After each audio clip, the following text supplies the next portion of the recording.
நான் இந்த மாதிரி விழாவெல்லாம் அந்த ரோட்டில் இருந்தால் வேடிக்கை பார்த்துட்டு போய்கிட்டு இருந்தேன். எனக்கு இப்படி ஒரு வாய்ப்பு கொடுத்த அத்தனை உள்ளங்களுக்கும், இங்கே மேடையில் இருக்க ஜாம்பாங்களுக்கும், பத்திரிகை நண்பர்களுக்கும், உடன்பிறப்புகளுக்கும், அன்பு நண்பர்களுக்கும், இதை இன்னைக்கு வரைக்கும் 2 கோடி பேருக்கு மேலே ஷேர் பண்ணி லைக் பண்ணி இது ஆல்ரெடி இது போய்கிட்டு இருக்கு. அதை ஷேர் பண்ண அத்தனை மகேஷோடைய நண்பர்கள் எல்லாருக்குமே ஃபஸ்ட்டு வணக்கத்தை சொல்கிறேன். மேலும் மேலும் இப்படி ஒரு படம் எடுக்கணும் அப்படிங்கிறது எப்படி சொல்கிறேன்னு தெரியல, எல்லாமே புதுசாக இருக்குது. சரி குடிப்போம்.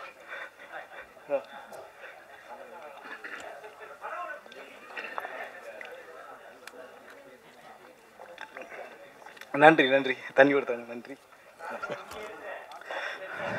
ரொம்ப நன்றிங்க.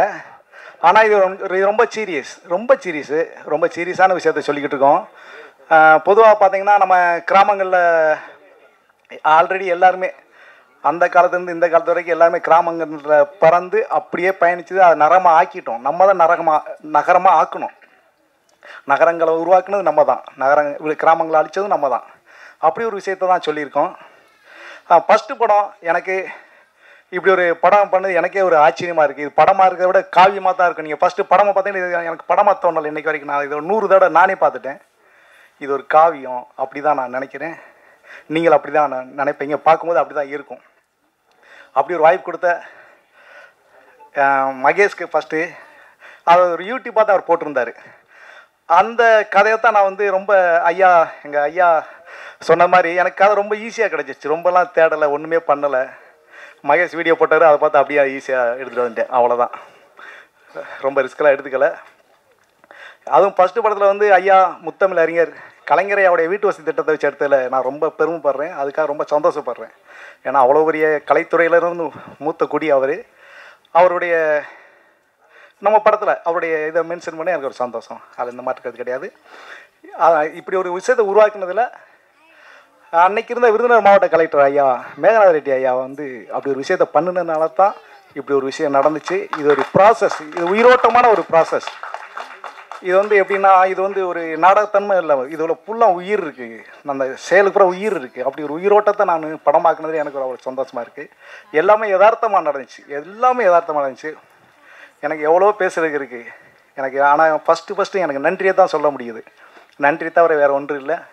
நன்றியை விட ரொம்ப ரொம்ப முக்கியமானது நம்பிக்கைங்கிறது தான் ஃபஸ்ட்டு முக்கியம். நன்றி எல்லா உயிரிடத்துல இருக்குது. ஆனால் நம்பிக்கை மட்டும் மனுஷங்கிட்ட மட்டும்தான் இருக்குது. அந்த நம்பிக்கையோடு என்னை தேடி, என் அழைப்பை தேடி இவ்வளோ தூரம் பயணித்து நீங்கள் வந்தீங்க. அதுக்கு அத்தனை பேருக்கு மறுபடியும் எத்தனை முறை கோடி முறை நான் நன்றியை சொல்லிக்கிறேன். சீஃப் கெஸ்டாக அத்தனை பேருக்குமே நான் நன்றியை சொல்லிக்கிறேன். அன்பு சௌரருக்கு நன்றியை சொல்லிக்கிறேன். முக்கியமாக ப்ரெஸ்ஸுக்கு எக்ஸ்ட்ரா தேங்க்ஸ் சொல்லிக்கிறேன். ஏன்னா நீங்கள் எவ்வளோ பேரை வாழ வச்சுருக்கீங்களே, ஒரே ஒரு வாய்ப்பு நீங்கள் எனக்கு பண்ணி கொடுங்க. நான் நல்லா பண்ணுவேன். இந்தமாரி சிறப்பாக படம் பண்ணுவேன். எனக்கு 1000 கதை இருக்குங்க என்கிட்ட. அது கதை கிடையாது, என் வாழ்க்கை தான். புதுசாலாம் நான் யோசிக்கவே மாட்டேன். பூரா என் வாழ்க்கையில் அவ்வளோ வலி இருக்குது. அதெல்லாம் மறுபடியும் படமாக தூக்கிட்டு வருவேன். நான் உங்கள் முன்னே நல்லதை பண்ணுவேன். ஏன்னா எனக்கு நல்லதை தான் பேச தெரியும், நல்லதை தான் நினைக்க தெரியும். படமே எடுத்தாலும் நான் நல்லா தான் படம் எடுப்பேன். அதான். தேங்க்ஸ். வாய்ப்படுத்த அத்தனை பேர் நன்றி. தம்பி சஞ்சோன் ப்ளீஸ் மேடம் வாங்க ப்ளீஸ்.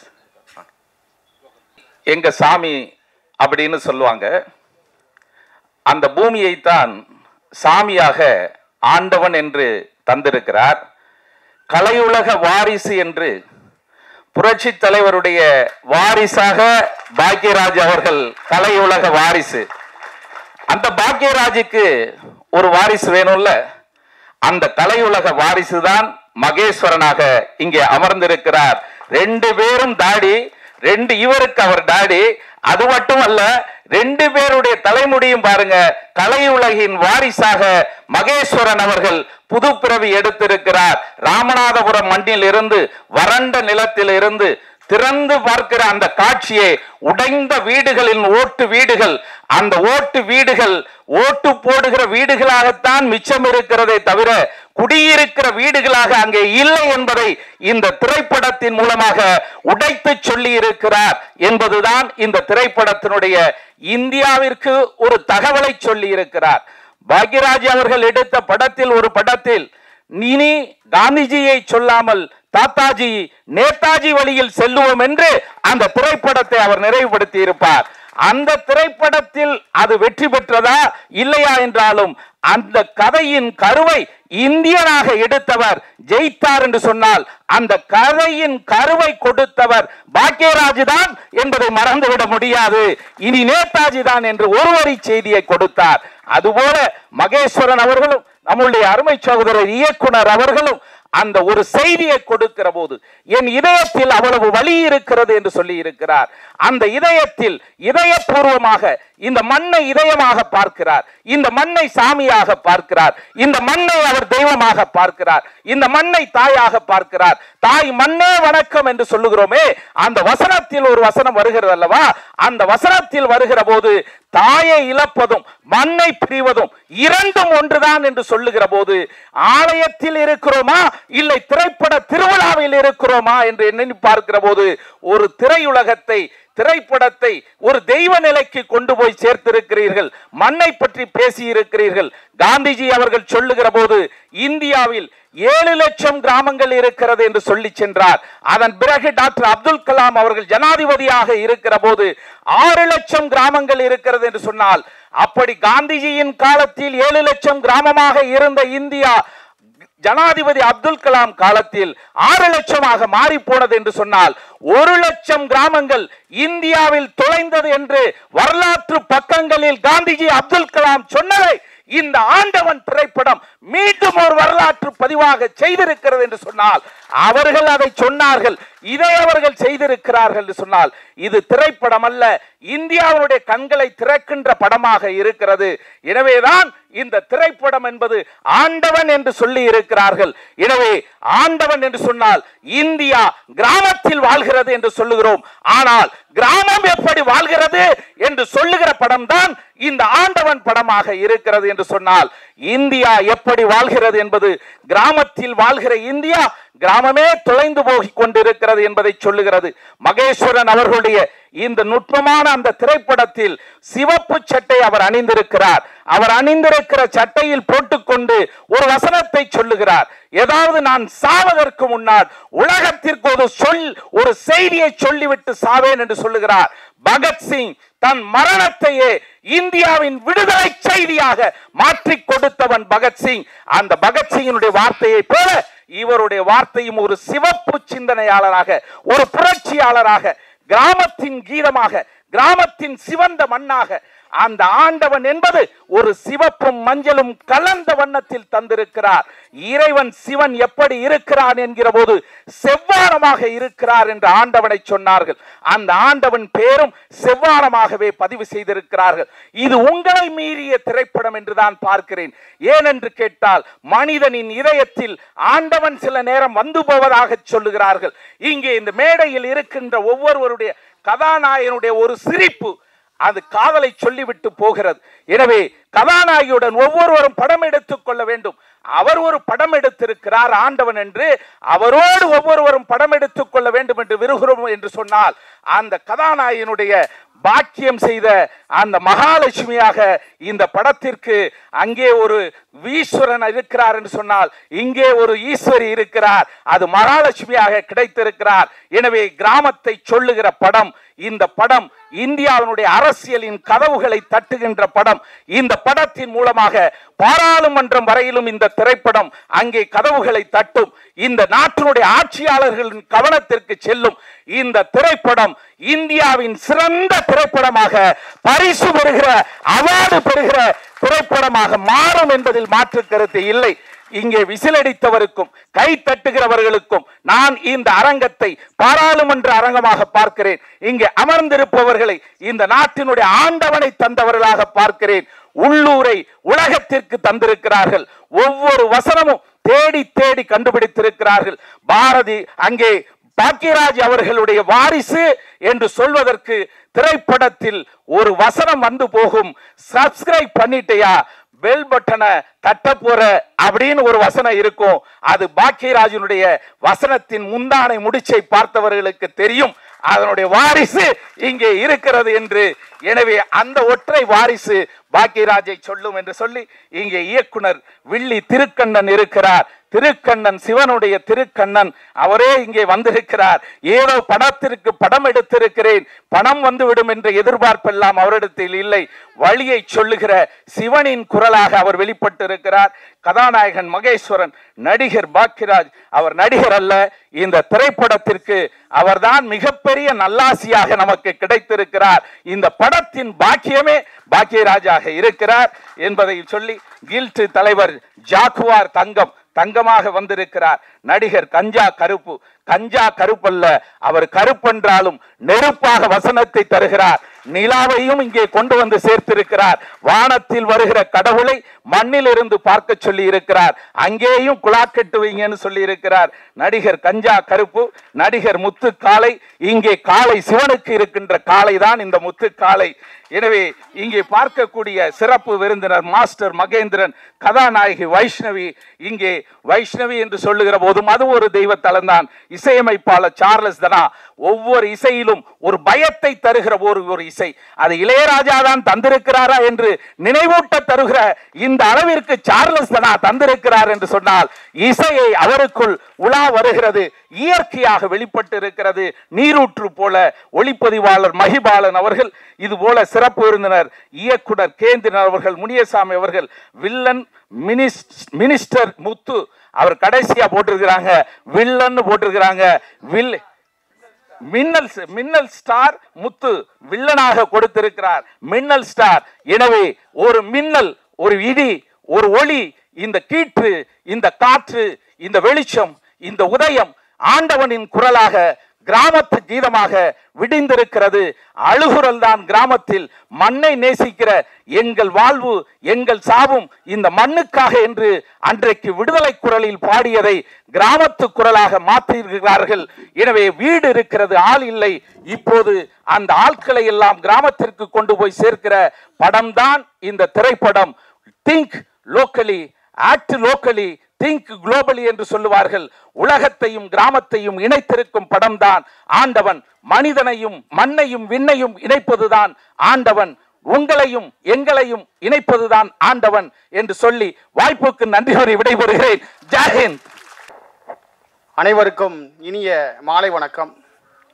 இந்த சிங்கார சென்னையிலே தமிழகத்தின் கடைக்கோடி கிராமங்களில் இருந்து வரையுள்ள அனைத்து கிராமத்து மக்களையும், கிராமங்களில் இருந்துதான் இந்தியா முன்னேற்ற பாதைக்கு செல்கிறது. அந்த வகையில்தான் ஒவ்வொரு கிராமத்தில் பிறந்தவர்கள் தான் இன்று நகரங்களில் பெரும் தலைவர்களாகவும் அரசியல்வாதிகளாகவும் சினிமா பிரபலங்களாகவும் வாழ்ந்து வருகின்றார்கள். அதற்கு எடுத்துக்காட்டாகத்தான் நம்மளுடைய இயக்குனர், தயாரிப்பாளர், நடிகர், கதாசிரியராக இருக்கக்கூடிய ஐயா பாக்கியராஜ் அவர்கள் இந்த மேடையில் அமர்ந்திருக்கின்றார். அவர்களை வணங்கி, அதுபோல இந்த நிகழ்ச்சிக்கு வருந்துள்ள அனைத்து திரை பிரபலங்களையும், இவங்க எல்லாத்தையுமே நாங்கள் பார்த்தீங்கன்னா யூடியூப்பில் பார்ப்போம், இல்லைன்னா டிவியில் பார்ப்போம். நாங்கள் எல்லாருமே பார்த்தீங்கன்னா ராமநாதபுரம் மாவட்டத்தில் கமுதி பக்கத்தில் நான் ஒரு குண்டுகுளம் அப்படிங்கிற ஒரு சின்ன கிராமம். இப்போ எனக்கு ஒரு மகேஷ் அவர் எப்படி பழக்கம்டா, அதே ஒரு டிஜிட்டல் விஷன் அப்படிங்கிற ஒரு யூடியூப் மூலியமாக தான் எனக்கு பழக்கம். அதுக்கு முன்னாடி அவர் பார்த்துருக்கோம், பேசியிருக்கான். பட் இருந்தாலும் யூடியூப்பில் அவர் பல கிராமங்களை எடுத்து போட்டுக்கிட்டே இருந்தார். ராமநாதபுரம் மாவட்டத்தை எடுத்துக்கிட்டீங்கன்னாலும் சரி, விருதுநகர் மாவட்டத்தை எடுத்துக்கிட்டே இருந்தாலும் சரி, சிவகங்கை மாவட்டங்களில் அதிக அளவில் கிராமங்கள் இருக்குது. அதை என்ன சொல்கிறாங்க, தேர் இருக்குது, தெரு இருக்குது, ஊர் இருக்குது.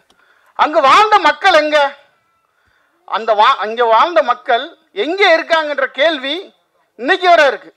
ஐயா பேசும்போது கூட சொன்னார், அங்கே ஓட்டு வீடு மட்டும் இருக்குது. ஆனால் அந்த மக்கள் எல்லாம் ஒவ்வொரு முறையும் தேர்தல் சமயத்தில் மட்டும் ஓட்டுக்காக மட்டும்தான் பயன்படுத்துகிறார்கள் தவிர அந்த மக்களுடைய வாழ்க்கை தரம் உயர யாரும் பயன்படுத்தவில்லை என்பதுதான் உண்மை. அதை பேசும் படம் தான் இந்த ஆண்டவன். ஆண்டவன் படம் மிகப்பெரிய வரலாறு பேசக்கூடியது. இன்னைக்கு கிராமங்கள் எல்லாமே போய்கிட்டே காணாம போயிட்டு இருக்கு. என்ன பிரச்சனை? இந்த ஆண்டவன் திரைப்படத்தில் குடிநீர் பிரச்சனை. பொதுவாக ராமநாதபுரம் மாவட்டம், விருதுநகர் மாவட்டம் குடிநீர் பிரச்சனை இன்னைக்கு வரை இருக்கு. அதை பேசும் படம். விவசாயம். இன்னொன்று பார்த்தீங்கன்னா சீமக்கருவேல மரங்கள். சீமக்கருவேல மரங்களை பேசக்கூடிய படமாக இருக்குது. கரிமூட்டம். விவசாயம் 6 மாதம் முடிஞ்சு போச்சுன்னா அடுத்து சீமக்கருவேல மரம் தான் கிராம மக்களுக்கு சாப்பாடு போடுது. அதை பேசும் படமாக இந்த படம் அமைஞ்சிருக்கு. நாங்கள் ஏன் இதை சொல்கிறோம்டா, எங்களுக்கான வழிகள், எங்களுக்கான வேதனைகளை 1000 திரைப்படங்களோடு எடுக்கலாம். ஆனால் ஆண்டவன் திரைப்படம் தமிழக வரலாற்றில் ஒரு மாபெரும் வரலாற்றை உருவாக்கக்கூடிய ஒரு படமாக அமையும். அதாவது இன்னொரு விஷயம் என்ன சொல்கிறேன்னா, ஒவ்வொரு சினிமாவுக்கு வந்து பார்த்திங்கன்னா தங்களுடைய வாரிசுகளை தான், நான் இருக்கேன்னா என்னுடைய மகனை வாரிசாக கொண்டு வருவாங்க திரைப்படங்களில்.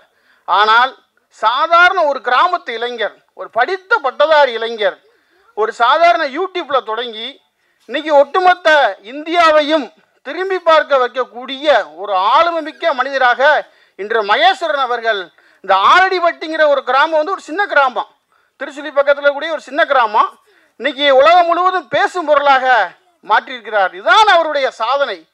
அப்துல் கலாம் என்ன சொன்னார்? கனவு காணுங்கள். அந்த கனவை நினைவாக்கக்கூடிய இளைஞர் தான் இன்று ஆலடிப்பட்டி மகேஸ்வரன் நமது முன்னாடி அமர்ந்திருக்கின்றார். அதுபோல் இங்கே இருக்கக்கூடிய ஒவ்வொரு நடிகர்களை பற்றியும் சொல்லிக்கொண்டே போகலாம். அன்னை கஞ்சா கருப்பு நம்ம சிவகங்கை மாவட்டம், பக்கத்து மாவட்டம் தான். அன்னை கேந்திர முனிசாமி நம்ம கமுதி, நம்ம ஊர் இருக்கார். இப்படி எல்லாருமே கிராமங்கள். ஐயா பாக்கியராஜுமே அவர் ஒரு கிராமத்திலேருந்து வந்தவர் தான். இன்றைக்கி கிராமங்களை வந்து பேசணும். எல்லாருமே என்ன பண்ணுறாங்க? படித்து முடிச்ச உடனே நகர்ப்புறங்களில் பிழைப்புக்காக போகிறாங்க, நகரங்களில் செட்டில் ஆகிடுறாங்க. நீங்கள் ஒரு குறிப்பிட்ட காலத்துக்கு பிறகு உங்களுடைய பிள்ளை வருது, அப்பா நம்ம வந்து சென்னை தானப்பா, சென்னை தான்ப்பா, ஆனால் ராமநாதபுரம் பக்கத்தில் ஒரு சின்ன கிராமப்பா. நீங்கள் என்ன தான் நகரங்களில் வாழ்ந்தாலும் குலதெய்வத்தை எங்கே போய் வணங்க முடியும்? கிராமங்களில் தான் வணங்க முடியும். அப்படி ஒரு கிராமங்களை பேசும் படம் தான் இந்த ஆண்டவன். இந்த ஆண்டவன் திரைப்படம் வந்து பார்த்தீங்கன்னா மிகப்பெரிய அளவில் இளைஞர்கள் எல்லாருமே நீங்கள் சமூக வலைதளங்களில் பெருசாக வீடியோ ஷேர் பண்ணுறதா இருக்கட்டும், அதுக்கு ஒரு ஆதரவாக இருக்கட்டும், பெரிய விஷயங்களை பேசிக்கிட்டு இருக்காங்க. நாங்கள் அவர் கூட இருந்து பார்த்துருக்கோம். திருச்சுழி பக்கத்தில் ஒரு கிராமத்தில் யாருமே இல்லாத பாட்டியலுக்கு ஒரு சொந்தமாக ஒரு மாவட்ட ஆட்சித்தலைவராக இருந்த மேகநாத ரெட்டி, விருதுநகர் மாவட்ட ஆட்சித்தலைவரை தன்னுடைய யூடியூப் சேனல் மூலியமாக போட்டு அந்த மாவட்ட ஆட்சித்தலைவரை அந்த கிராமத்துக்கு அழைத்து சென்றவர் தான் இந்த மகேஸ்வரன். இதுதான் ஒரு மிகப்பெரிய சாதனை. அவர் போய் அந்த மக்களுக்கான அடிப்படை வசதிகளை செய்து கொடுத்துருக்காரு.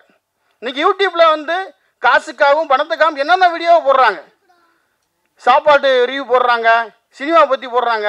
கிராமங்களை பற்றி பேசக்கூடிய யூடியூப் சேனல் தமிழகத்தில் ரொம்ப ரொம்ப கம்மி. அதில் முன்னணி வைக்கக்கூடிய சேனல் தான் இந்த டிஜிட்டல் விஷன் யூடியூப். அந்த யூடியூப்பில் சாதாரண ஒரு யூடியூபராக இருந்து இன்றைக்கி ஒரு திரைப்பிரபலமாக நமது முன்னாடி இருக்கார். அவருடைய படம் வந்து வரக்கூடிய மே 16 ரிலீஸ் ஆகுது. அந்த படத்துக்கு அனைத்து கிராம மக்களும் சரி, நகர்ப்புற மக்களும் சரி, பத்திரிகைத்துறை நண்பர்கள் நினைத்தால் ஒரு மாபெரும் புரட்சியை உருவாக்கக்கூடியவர்கள். ஏன்னா நானும் ஒரு பத்திரிகையாளர் தான். நான் வந்து பல கிராமங்களில் அடிப்படை தேவைகள் என்னென்ன இருக்குது அப்படிங்கிறத செய்தியாக்கி அந்த மக்களுக்கு தேவைக்கூடிய பல பிரச்சனைகளை தீர்த்து வச்சுருக்கான். அதே மாதிரி என்னுடைய நண்பர், என்னுடைய உறவினர், அவர் இந்த படத்தில் நடிச்சிருக்காரு. எல்லாருமே இந்த படம் வந்து ஒரு மாபெரும் வெற்றி அடைந்து தமிழகத்தின் தலையிருந்த படமாக ஆண்டவன் திரைப்படம் ஒரு மாபெரும் வெற்றி படமாக அமைய எல்லாமல்ல இறைவன் ஆண்டவனை வணங்கி இந்த படம் மாபெரும் வெற்றியடைந்து இதே சென்னையில் இதே மேடையிலே வெற்றி விழாவை கொண்டாடும் பொழுது உங்கள் அனைவரையும் சந்திக்கின்றேன். நன்றி, வணக்கம், ஜெய்ஹிந்த். ஆன்றோர்களுக்கும் சான்றோர்களுக்கும் என்னை போன்றவர்களுக்கும் நான் ஆண்டவனாக நினைக்கும் ஐயா பாக்கியராஜ் அவர்களுக்கும் உடன் இருக்கும் அத்தனை திரை சொந்தங்களுக்கும் பத்திரிகையாளர்களுக்கும் வணக்கத்தை தெரிவித்துக் கொள்கிறேன். உங்கள் கூட்டத்திலிருந்து வந்தவன் தான் நான். பொதுவாக வந்து இந்த படத்துக்காக ஒரு 3 டீமுக்கு நன்றி சொல்ல வேண்டியிருக்கு. யார் அந்த 3 அப்படின்னு கேட்டிங்கன்னா, முதல்ல என்னுடைய நண்பர்கள். இந்த நண்பர்கள் தான் இந்த ஆண்டவனை உயிர்ப்பித்து வச்சு எல்லாருக்கும் ஷேர் பண்ணி கொண்டு போய் மக்கள்கிட்ட பூரா சேர்த்துக்கிட்டு இருக்காங்க. அத்தனை நண்பர்களுக்கும், என்னுடைய கிராமத்து மக்களுக்கும், இந்த மகேஷ் யாரு அப்படிங்கிறத இந்த உலகத்துக்கு எடுத்து கொண்டு வந்த என்னுடைய கிராம மக்கள் அனைவருக்கும் மற்றும் என்னுடைய சுற்று வட்டாரங்களில் இருக்கிற அத்தனை கிராம மக்களுக்கும், நான் பிறந்தது ஆலடிப்பட்டியாக இருந்தாலும் விருதுநகர், ராமநாடு, சிவகங்கை இந்த மாவட்டங்களில் போனால் அத்தனை கிராமத்துக்காரங்களும் என்னுடைய இணைய அவங்க வீட்டு பிள்ளையாக தான் நினச்சிக்கிட்டு இருக்காங்க. அத்தனை பேருக்கும் முதல்ல நன்றியை தெரிவிச்சுக்கிறேன். அதுக்கப்புறமா பார்த்தீங்கன்னா விருதுநகர் மாவட்டத்தில் இருக்கிற ஒரு கலெக்டர் அப்படின்னா அவருக்கு 1008 ஆர்டர் வரும். அவருக்கு கீழே இருக்கிற அதிகாரிகளுக்கு 1008 ஆர்டர் போட வேண்டியிருக்கும். அதெல்லாம் பம்பரம் போல சுற்றி வேலையை பார்த்து சமூக வலைதளங்கள்லையும் ஆக்டிவாக இருந்து இந்த மாவட்டத்தில் என்னென்ன பிரச்சனை அப்படின்னு இண்டு இடுக்கு மூளை முடுக்கில் எல்லாத்துலேயும் தேடி தேடி பார்த்து ஒரு கலெக்டர் நல்லது செஞ்சுக்கிட்டு இருந்தார். யார் அவர் அப்படின்னு பார்த்தீங்கன்னா மேகநாத ரெட்டி. இதுக்கு முன்னாடி இருந்த கலெக்டர், விருதுநகர் மாவட்டத்தில் இப்போ இருக்கிற கலெக்டருக்கு முன்னாடி இருந்த கலெக்டர். அவரை வச்சு தான் இந்த படமே உருவாகிருக்கு. ஆண்டவன் அப்படின்னா நான் ஹீரோ கிடையாது, மேகநாத ரெட்டி அவர் தான் ஹீரோ. அவருடைய கதாபாத்திரத்துல தான் நம்மளுடைய மதிப்புக்குரிய ஐயா பாக்கியராஜ் சாரு நடிச்சிருக்கிறாரு. ஆண்டவன் அப்படின்னா என்னன்னு கேட்டீங்கன்னா, காலத்தினால் செய்த நன்றி சிறிதெனும் ஞாலத்தின் மான பெரிது அப்படின்னு சொல்லுவாங்க. இப்ப ஒரு நன்றிக்காக எடுக்கப்பட்ட படம் தான் இந்த ஆண்டவன். அப்ப மேகநாத ரெட்டி ஐயா அவர்களுக்கு நன்றி. ஒரு கலெக்டர் கார் அப்படின்னு பார்த்தீங்கன்னா மேலே ஒரு சைரன் சுத்திக்கிட்டு இருக்கும் பார்த்தீங்களா, அது வந்து சைரன் கிடையாது. ஒட்டுமொத்த கலெக்டர்களுடைய அந்த மனசாட்சி, அந்த எண்ணங்கள் சுத்தி சுத்தி சுத்தி இந்த ஊருக்கு என்ன செய்யலாம் அந்த ஊருக்கு என்ன செய்யலாம்னு சுத்தி சுத்தி வேலையை பார்த்த மனுஷன், அவருக்கு நன்றியை தெரிவிச்சுக்கிறேன். அதுக்கப்புறமா பல்வேறு அரசு அதிகாரிகள், காவல்துறையிலிருந்து அத்தனை அதிகாரிகளும் முழுக்க முழுக்க சப்போர்ட் பண்ணாங்க. மணிவண்ணன் சார் ஏடிஎஸ்பியா இருந்தாரு அவரு. அப்புறம் எங்க ஊர்ல பிறந்து இன்னைக்கு எஸ்பியா இருக்கிற ஈஸ்வரன் அண்ணன், இப்படி எத்தனையோ அதிகாரிகளும் பல்வேறு நண்பர்களும் கிராம மக்களும் சொந்த ஊருக்காரங்க அத்தனை பேர் சேர்த்து தேர் மாதிரி இழுத்து கொண்டு வந்து இங்க நுப்பாட்டி இருக்கிற படம் தான் இந்த ஆண்டவன். ஆண்டவன் அப்படிங்கிறது படம் கிடையாது. நான் போகும்போது வீடியோ எடுப்பேன்ல, அதுதான் இந்த ஆண்டவன் படத்துல இருக்குது. நான் வந்து இந்த படத்துல நான் நடிச்ச மாதிரி எனக்கு ஃபீலிங்கே இல்லை. நான் எடுத்துக்கிட்டு இருக்கிற போது சுற்றி இருந்து எல்லாரும் வீடியோ எடுத்திருக்காங்க. இன்னைக்கு வரைக்கும் இப்போ வரைக்கும் வீடியோ எடுத்துட்டு தான் இப்போ வந்திருக்கிறேன். நாளைக்கு மறுபடியும் நான் வீடியோ எடுக்க போகணும். உங்கள் வீட்டு பிள்ளை உங்கள் கூட்டத்தில் இருக்கிறேன். சமூக வலைதளங்களில் ஆக்டிவாக ஏதாவது இந்த மக்களுக்கு எதையாவது ஒன்று செஞ்சிட மாட்டோமா, ஏதாவது ஒன்று சொல்லிட மாட்டோமா, யாருக்காவது நன்மை செஞ்சிட மாட்டோமா அப்படின்னு நினச்சிக்கிட்டு இருக்கிற ஒவ்வொருத்தவரும் இந்த படத்துடைய ஹீரோ தான். அப்படி தான் இந்த ஆண்டவன் படம் உருவாகுச்சு. இதே பிரசாத் ஸ்டூடியோவில், இதே பிரசாத் லேபில் 9 வருஷம் முன்னாடி யாருன்னே தெரியாது அந்த டைரக்டரை, ஒரு நல்ல ஒரு படம் எடுத்திருக்கிறாரு அப்படின்னு ஃபேஸ்புக்கில் பார்த்தோம். அந்த காலகட்டத்தில் தான் சமூக வலைதளம் ஆரம்பித்தேன். நான் நம்மளுடைய நண்பர் இன்னைக்கு வந்திருக்கிறாங்க, 500 கிலோமீட்டருக்கு அங்கிட்டு இருந்து எனக்காக எத்தனை பேர் வந்திருக்கிறாங்க, வேன் பிடிச்சு வந்திருக்கிறாங்க. அந்த நண்பர்கள்லாம் இதே பிரசாத் லேபில் ஓரமாக நின்று வீடியோ எடுத்தோம். இன்னைக்கு இந்த இடத்துல கதாநாயகனா வந்து இருக்கிறேன்.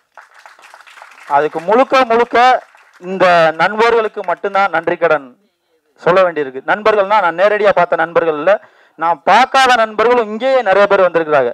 ஆனால் உங்களை நான் ஃபேஸ்புக்கில் பார்த்தேன், யூடியூப்பில் பார்த்தேன் அப்படின்னு சொல்லி வந்த நண்பர்கள் 1000 பேர் இருக்காங்க. அத்தனை பேருக்கும் நன்றியை தெரிவிச்சுக்கிறேன். ஹீரோ யாரு அப்படின்னு பார்த்தோம்னா உங்களுடைய கூட்டத்தில் இருக்கும் அப்படின்னு சொன்னேன்ல, சமூக வலைதளங்களில் ஏற்கனவே வெள்ளப்பாண்டியன் அவர்கள் சொன்னார், பத்திரிகையாளர்கள் நினைச்சா என்ன வேணாலும் செய்யலாம். எத்தனையோ பேரை தூக்கி விட்டுருக்குறீங்க. உங்களுடைய கதாபாத்திரம் தான் இந்த படம். நீங்க என்ன நினைக்கிறீங்களோ அதுதான் இந்த படம். உங்களால நினைச்சா என்ன வேணாலும் செய்யலாம். சாப்பாடு ரிவ்யூ போடுறோம், இன்னும் காசு வாங்கிட்டு எத்தனையோ கடைகளை ப்ரொமோஷன் பண்றோம்.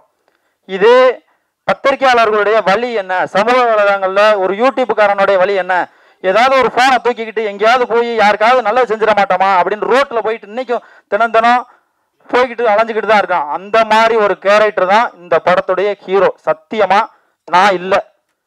ஒவ்வொரு சமூக வலைதளத்தில் எவனுக்காவது ஏதாவது ஒரு நன்மையை செய்யணும் அப்படின்னு இருக்கிற படம் தான் இந்த படத்துடைய ஹீரோ.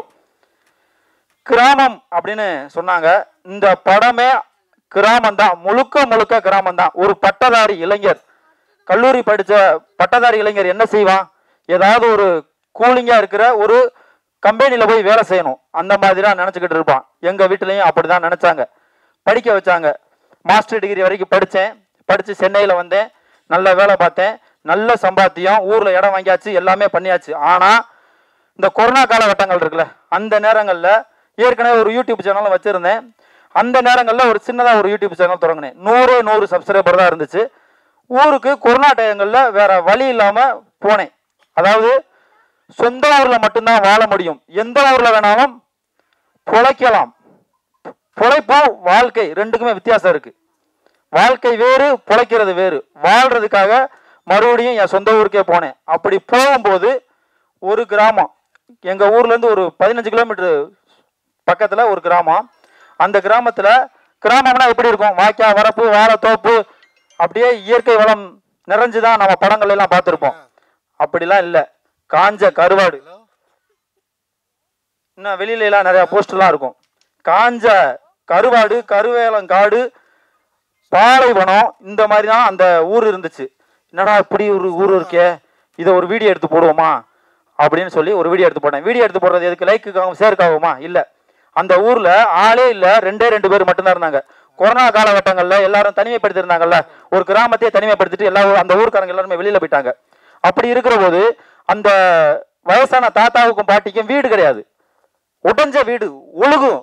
எப்ப வேணாலும் அந்த சோறு இடிஞ்சு விழுந்துரும், எப்ப வேணாலும் சாகலாம். செத்தாலும் கேட்கறதுக்கு நாள் இல்லை. ஏன்னா அந்த ஊருக்காரங்க எவனுமே இல்லையா, எல்லாம் வெளியில போயிட்டாங்க. அப்படி இருக்கிற ஒரு சூழ்நிலையில அந்த ஊருக்கு போய் ஒரு வீடியோ போட்டு, இந்த ஊருக்காரங்க எல்லாரும் வெளியில போயிட்டாங்க, இந்த தாத்தா பாட்டிக்கு வீடு இல்லை, தயவு செய்து ஒரு வீடு வேணும், அதுக்கு எனக்கு காசு கட்டி கொடுக்குறதுக்கு என்கிட்ட காசு இல்லை, உங்ககிட்டையும் கேட்க முடியாது. அப்படி கேட்டோம்னா இன்னைக்கு என்ன சொல்றாங்க? இந்த காசு கேட்க ஆரம்பிச்சிட்டா, பிச்சை கேட்க ஆரம்பிச்சிட்டா அப்படின்னு சொல்றாங்க. அப்ப இந்த வீடியோவை ஷேர் பண்ணுங்க, அரசாங்கத்துடைய கண்ணுக்கு போகும், அரசாங்கம் வந்து இதை செஞ்சு கொடுக்கும் அப்படின்னு சொல்லியாச்சு. சொல்லி முடிச்சு 3வது நாள் அந்த கலெக்டர் பதவியேற்று 3வது நாள் நேரடியாக அந்த ஊருக்கு வந்து அந்த வீடு கட்டி கொடுக்குறதுக்கான ஆர்டரை கொடுத்துட்டு, அது மட்டும் இல்லாமல் இந்த ஊருக்காரங்க மறுபடியும் இந்த ஊருக்கு வந்தாங்கன்னா நான் அந்த ஊருக்காரங்களுக்கு நான் வீடு கட்டி கொடுக்குறேன் அப்படின்னு ஒரு உத்தரவாதத்தை கொடுத்துட்டு போனாரு. அவர் தான் ஏற்கனவே சொன்னா நம்ம கலெக்டர் மேகநாத ரெட்டி.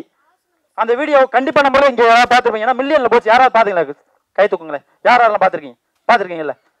ஸோ அந்த உண்மையான ஒரு கதை, ஒரு படம் அப்படின்னு பார்த்தீங்கன்னா முழுக்க கற்பனையாக எடுத்திருப்பாங்க. உண்மை கதை அப்படின்னா வேற ஏதாவது ஒரு ஹீரோ வச்சு பண்ணியிருப்பாங்க. இது உண்மை கதை. அந்த வீடியோ இருக்கும், ஒரு கிட்டத்தட்ட ஒரு 8-9 நிமிஷம் வீடியோ. அந்த ஒரிஜினல் வீடியோ இந்த படத்தில் இருக்கு. ஒரிஜினல் வீடியோ அப்படியே இருக்கு. ஸோ அப்படிப்பட்ட எடுக்கப்பட்ட படம் தான் இந்த ஆண்டவன். இன்னைக்கு நகரங்கள்ல நம்ம பிழைப்பை தேடி வந்துடுறோம். நம்மளுடைய பேக்ரவுண்ட் என்னன்னு தெரியாது, நம்மளுடைய திறமை யார் என்ன அப்படின்னு இந்த நகரத்தில் இருக்கவங்களுக்கு தெரியாது. ஆனாலும் ஜெயிச்சிடறோம். பெரிய பெரிய மாளிகையும் மாட மாளிகையும் கட்டி வாழ்ந்துடுறோம்.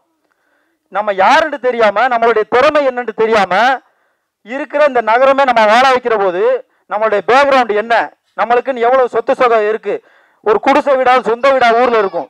அப்படி தெரிஞ்ச ஒரு உங்களுடைய கிராமம் உங்களை கைவிட்டுருமா? கைவிடாதுல.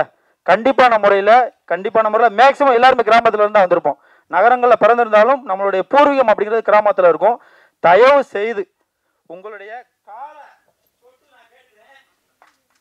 கிராமங்களை வாழ வைங்க அப்படிங்கிறதுக்காக தான் இந்த படமே எடுத்திருக்கு. நான் நகரத்துல இருந்தா சொன்னோம்ல, சொல்றதுக்கு ஒரு தகுதி வேணுமா இல்லையா? நகரத்துல இருந்த லட்சக்கணக்கில் நான் சம்பாரிச்சேன், கிராமத்துக்கு போயிட்டு நான் போய் 4 வருஷம் ஆச்சு. நான் போனதுக்கு அப்புறம் வாழ்ந்ததுக்கு அப்புறம் இந்த படம் எடுத்திருக்கு. படத்துக்காக நான் போல, நான் போய் வீடு கட்டி அங்க வாழ்ந்ததுக்கு அப்புறம் தான் இந்த படமே எடுத்திருக்கு. அப்படிப்பட்ட ஒரு கதாபாத்திரம் நிறைந்த உண்மையான சம்பவங்களுக்கு ஒத்துழைப்பு கொடுத்த அத்தனை நண்பர்களும் இந்த படத்துல நடிச்சிருக்கிறாங்க. எங்களுக்கு உயிரோட்டமா, இந்த உயிரோட்டம் அப்படின்றது ரொம்ப முக்கியமானது. இதை யார் நடிச்சா நல்லா இருக்கும் அப்படின்ட்டு நான் தேடி பார்க்குற போதுதான் சின்ன வயசுல இருந்தே நம்மெல்லாம் இவர் மேல வெறி, நம்மளுக்கு இப்படி ஒரு நடிப்பா அப்படின்னு சொல்லி பார்த்துக்கிட்டு இவர் தான் வேணும் எங்களுக்கு, இவர் நடிச்சா தான் அந்த படம் முழுமை அடையும், இந்த கேரக்டருக்கு இவர் தான் சரியா இருப்பாரு அப்படிங்கிறதுக்காகவே ஐயா பாக்கியராஜ் சாரை வந்து நடிக்க வச்சோம். அப்படி ஒட்டுமொத்த கிராமத்துடைய முழுக்க கிராமத்தின் கதை, கிராம கதைன்னா ஏதோ மொக்க கதை எடுத்திருப்பாங்க அப்படின்ற மாதிரிலாம் இருக்காது. உணர்வு பூர்வமா இருக்கும், உயிர் இருக்கும். படத்துக்கு உயிர் இருக்கும். எங்கேயாவது பார்த்துருக்கீங்களா? இந்த படத்துல உயிர் இருக்கும். ஆனா அந்த ஊர்ல உயிர்கள் இல்லை அப்படிங்கிறத அந்த படம் வந்து சொல்லும்.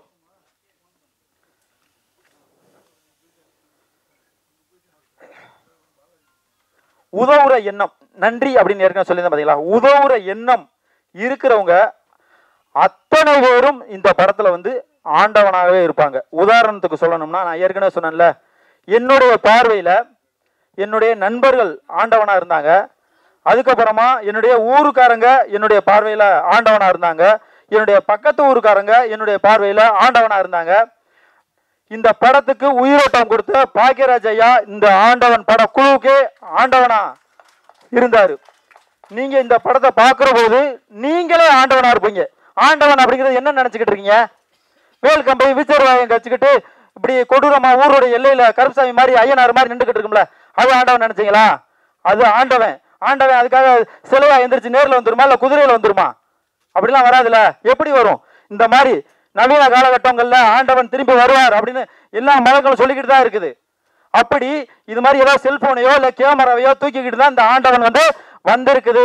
இந்த 2025 ஆண்டவன் வந்தா எப்படி இருக்கும் அப்படின்றது இந்த படம் சொல்லும். அதுக்காக தான் இந்த ஆண்டவன், மற்றபடி மதத்துக்காக இருக்கும் அப்படின்லாம் கிடையாது. ஆண்டவன் அப்படிங்கிறது ஒரு பெரிய நம்பிக்கை.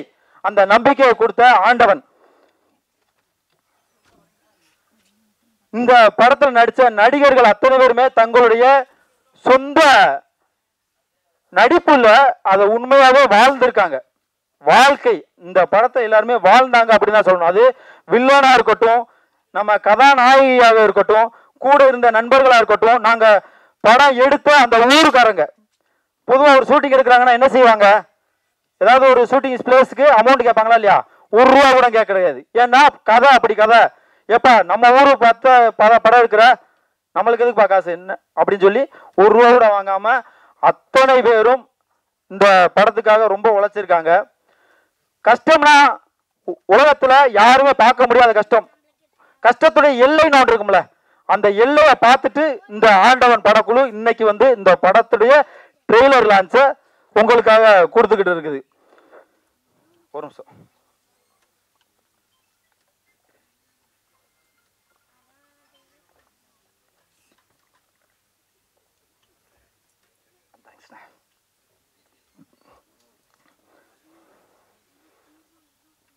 அதனால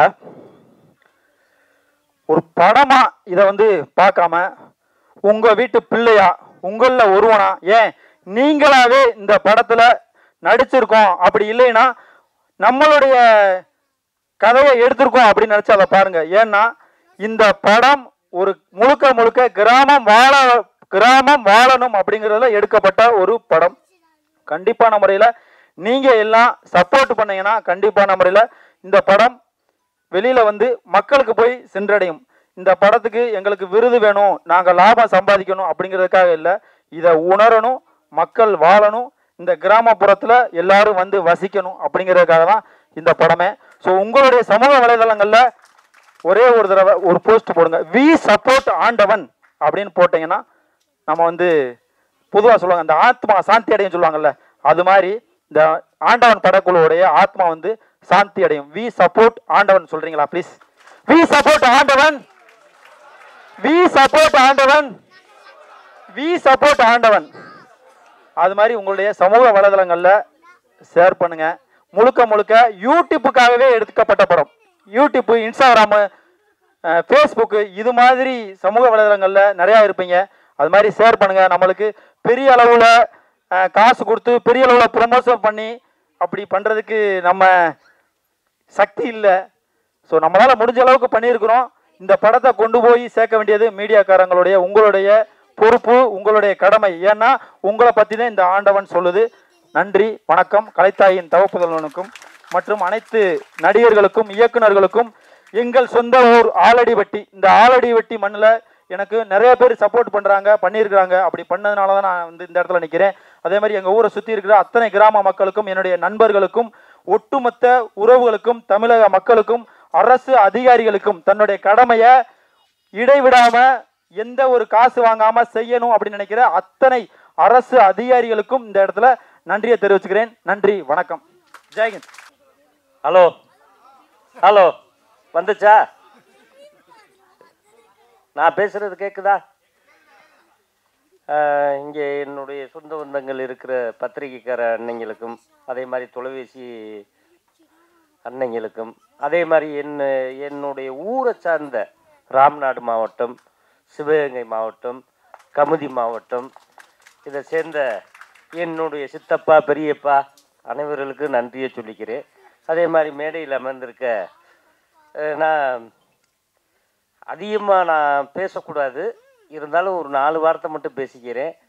நம்ம அண்ணன் பாக்கியராஜ் இயக்குனர் அவர்களுக்கும், நடிகர் அவர்களுக்கும், அதே மாதிரி மாஸ்டர் சாக்குவார் தங்க அண்ணன் அவர்களுக்கும், அதே மாதிரி முத்துக்காலை அவர்களுக்கும், அந்த அம்மா உன் பேர் என்னம்மா வைஷ்ணவி அவர்களுக்கும், கீரூனியா நடிச்சிருக்கு, வட்டி ஏக்குது நம்மள்கிட்டே பயங்கரமாக. அது கேட்குறத பார்த்தா ராமநாடு மாவட்டத்தில் இப்படித்தே வட்டி கேட்பாங்க அதிகமாக.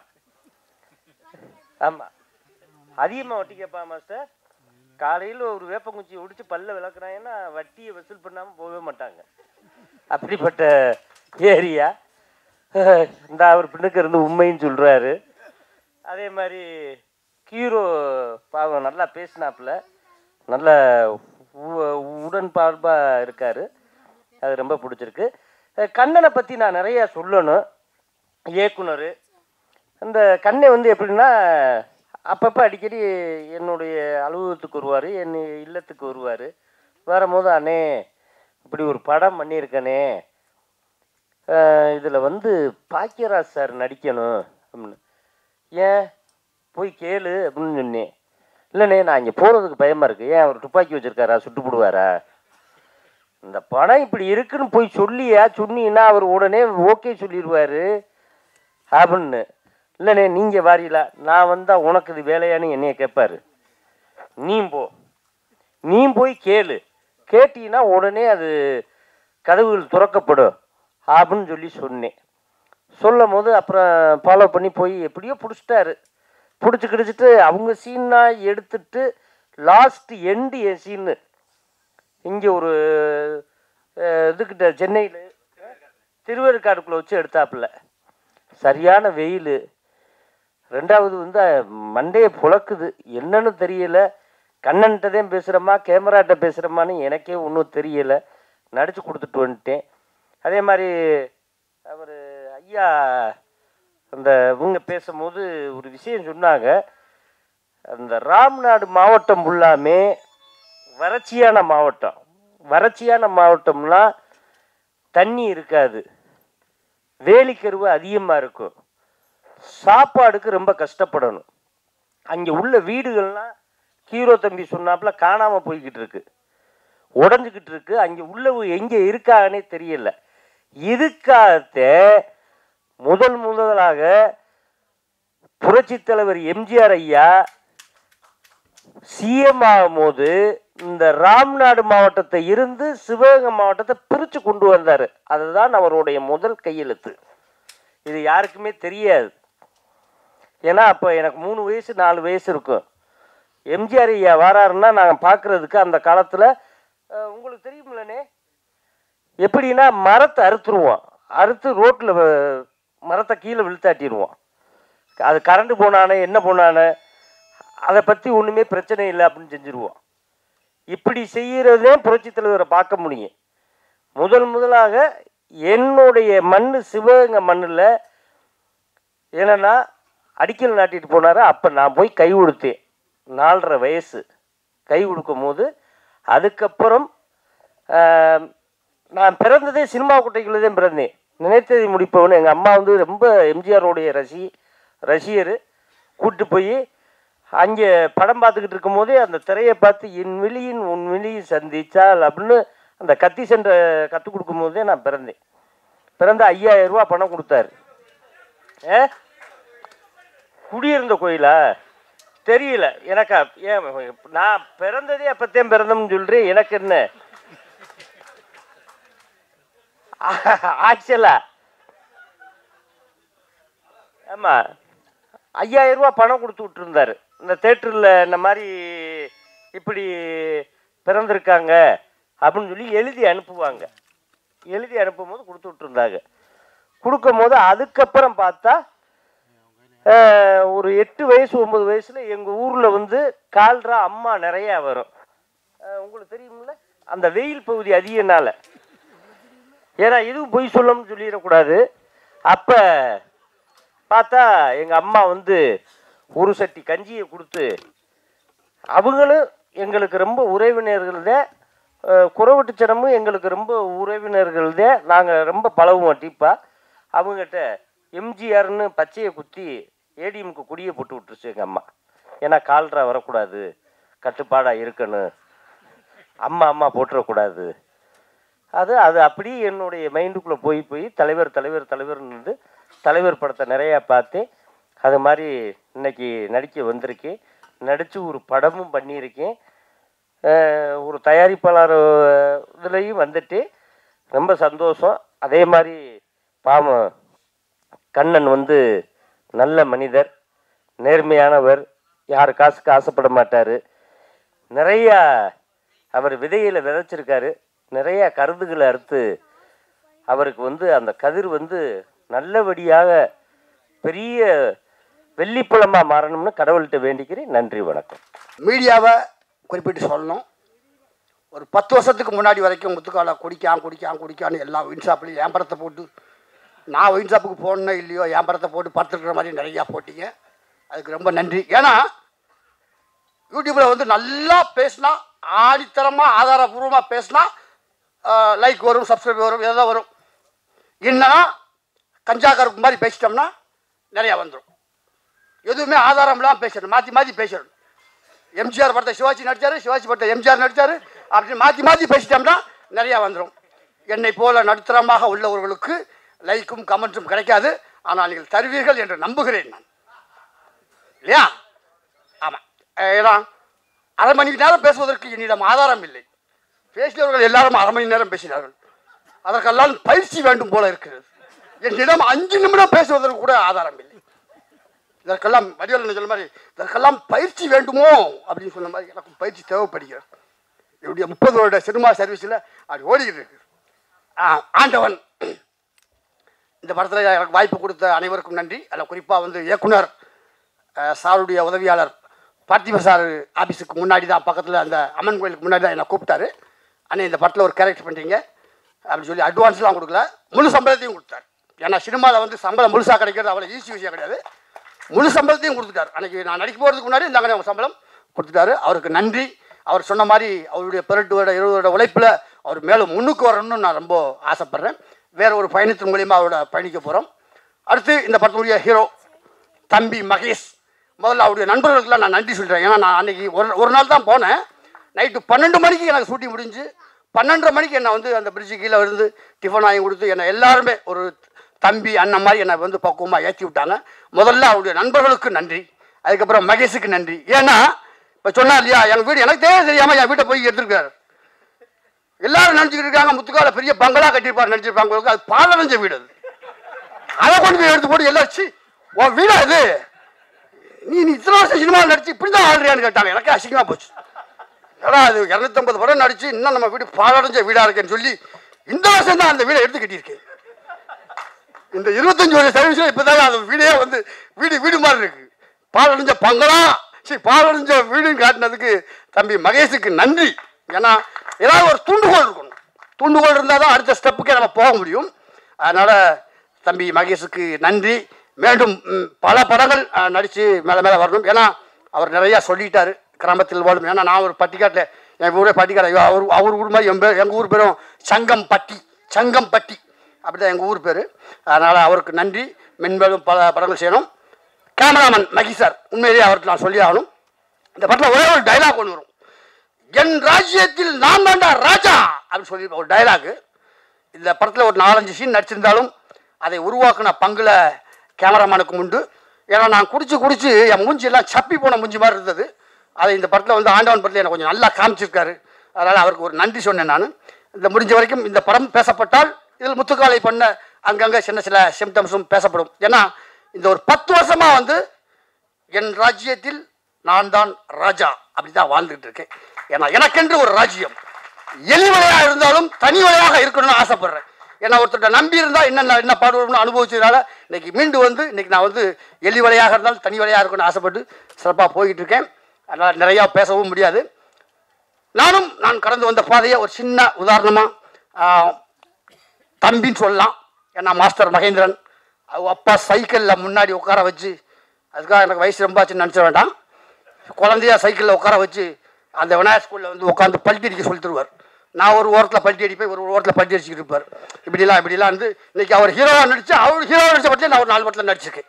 இதுதான் வந்து இன்னொரு விஷயம் சொல்லணும். திரைக்கதை வேந்தன் நானும் கிங்காங்கும் டெய்லி ஒரு ஃபங்க்ஷனுக்கு போனோன்னா அவர் எல்லா பாட்டுக்கும் ஒரு டான்ஸ் ஆடுவார். அதில் பாக்கியராஜ் சார் அவருடைய பாடலும் உண்டு. அதில் ஒவ்வொரு நாளும் திரைக்கதை வேந்தன் எங்கள் பாக்கியராஜ் சார் ஆடி இருந்தால் எப்படி இருக்கும் அப்படின்னு ஒரு டைட்டில் அரைமணி சொல்லி தான் வந்து கிங்க அங்கே ஆடுவார். அந்த வகையில் சிறு வயசில் நான் ஆகாயத்தில் சென்று கொண்டிருக்கும் விமானத்தை அண்ணாந்து பார்த்த நான் அதே விமானத்தில் ஏறி பயணம் செய்திருக்கிறேன் என்று சொல்லும் வாசகத்தை போல அவருடைய சுவரில்லாத சித்திரங்கள். அன்றைக்கி கூட கேட்டேன், அந்த தீவனை போட்டு ஷூட்டிங்கில் கேட்டேன், சார் தூரல் நின்று போச்சுல, நீங்கள் சிலம்பு சண்டை எத்தனை நாள் சார் கற்றுக்கிட்டீங்கன்னு கேட்டேன். ஜஸ்ட் அப்படின்னு ஒரு வார்த்தை சொல்லி முடிச்சார், அவ்வளோதான். ஆனால் சின்சியராக அந்த கண்ணோட்டம் தெளிவாக அந்த படத்துக்கு என்ன வேணுமோ அவர் 2 கம்பை வீசுறதை பார்த்தா நான் 3 மாதம் 2 கம்பை வீசுறதுக்கு எனக்கு 3 மாதம் ஆச்சு. ஏன்னா என்னுடைய அடிப்படையே சிலம்பம் தான். அவருடைய தூரல் நின்று போச்சு. புரட்சித்தில் ஒரு எம்ஜிஆர் படங்கள் பார்த்தா நான் சிலம்பம் கற்றுக்கிட்டேன். அதுக்கப்புறம் கராத்தேல பிளாக் பெல்ட் வாங்கினேன், சிலம்பம் கற்று ஜிம்னாஸ்டிக் கற்றுக்கிட்டேன். இன்றைக்கி எங்கள் ஜாகோர் பாஸ் இருக்க யூனியனில் நானும் ஒரு 25 வருஷமாக மெம்பராக இருக்கேன்னா அதுக்கு காரணம் அவருடைய தூரல் நின்று போச்சு, டார்லிங்கில் கராத்தே சண்டை போட்டது, இதெல்லாம் ஒன்றொன்றும் எனக்கு ஒரு உற்சாக டானி. ஏதாவது ஒரு தூண்டுகோல் வேணும். அந்த வகையில் அதே மாதிரி அவருடைய எழுத்துல ஒரு 2 விஷயத்தில் எனக்கு பெரிய பெருமை பாக்கியம் பற்றி சொல்லலாம். தேசிய விருது பெற்ற அகத்தியன் சார் இயக்கிய ராமகிருஷ்ணா படத்தில் ஒரு மோனோ ஆக்டிங்கில் ஒரு 4 சீன் வரும். நான் நடித்த ஒரு 10 காமெடியில் அது ஒரு காமெடி. உண்மையிலே அந்த படம் மட்டும் ஓடி இருந்தால் நான் ஒரு அடுத்த கட்டத்துக்கு சென்றிருக்கலாம். ஜஸ்ட் மிஸ் அதெல்லாம் சொல்லலாம். பட் அதில் வந்து சமீபத்தில் நீங்கள் ரசித்த நகைச்சுவை காட்சி என்ன அப்படின்னு கேட்கும்போது பாக்கியால் ஒரு லைன் வந்திருந்தது, ஒரு உற்சாக டானி. சமீபத்தில் நான் பார்த்த படத்தில் ராமகிருஷ்ணா படத்தில் சார்லி அண்ட் கோ முத்துக்காலை நடித்த நகைச்சுவை காட்சியை பார்த்து ரசித்தேன் அப்படி ஒரு லைன் இருந்தது. அந்த லைனை வச்சே நான் வந்து 25 படம் நடித்தேன். சார் பாக்கியராஜா பாட்டார விட்டுருமா அப்படின்னு நடித்தேன். அவ்வளோ பெரிய சந்தோஷமாக இருந்தது. அதே சொன்னேன் இல்லையா, ஆகாயத்தில் சென்று கொண்டிருக்கும் விமானத்தை, அதே மாதிரி அவர் படங்களை பார்த்து ரசித்த நான் அவருடைய இயக்கத்தில் சித்து +2 அதில் ஒரு பிச்சைக்காரனா நான் நடித்தேன்.